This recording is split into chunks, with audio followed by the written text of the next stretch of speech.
Hello there. Today we are going to be dipping our feet in the Star Citizen universe once again to take a look at the Xian Khartu-Al, which has been added to the hangar module of Star Citizen. The Xian Khartu-Al is an alien ship that has been modified for human use. It is a light fighter slash scout. And as we look at the stats, you will soon see why. It actually looks like this ship is almost in a playable state already, and some of the information that is on the website is clearly out of date, but we're going to reference it anyways to show you what has changed. Alright, the Xian Khartu-Al, in its landed configuration, as you can see, is going to be 24 meters long. However, in its flight configuration, it's going to be 24 meters high. And the reason being is that it rotates along this almost spherical cockpit here. And this nose will be pointed down and the back part will be pointed up, giving it a height of 24 meters. The beam is going to remain somewhat the same at 8 meters, and the length is only going to be 10 meters. The Xian Khartu-Al, as you can clearly see, is a one-person fighter, and this is its cockpit right here. There's its seat. We're going to be taking a look at that in a little bit. The maximum power plant size is a size 4, which is relatively large, which is why it can sport these size 3 weapons. On the website, this ship is supposed to have one gimbaled and one fixed turret. However, it is clearly in-game as of right now 2 gimbaled turrets. And normally it comes with bearing lasers.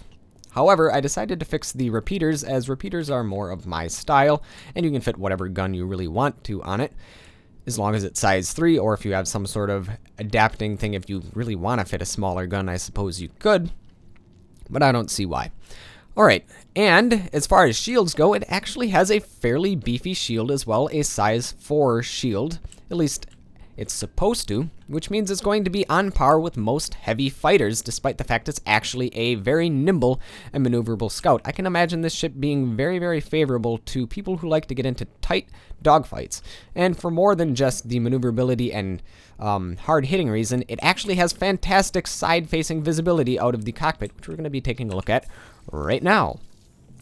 Some cool animations to get into the ship, as always.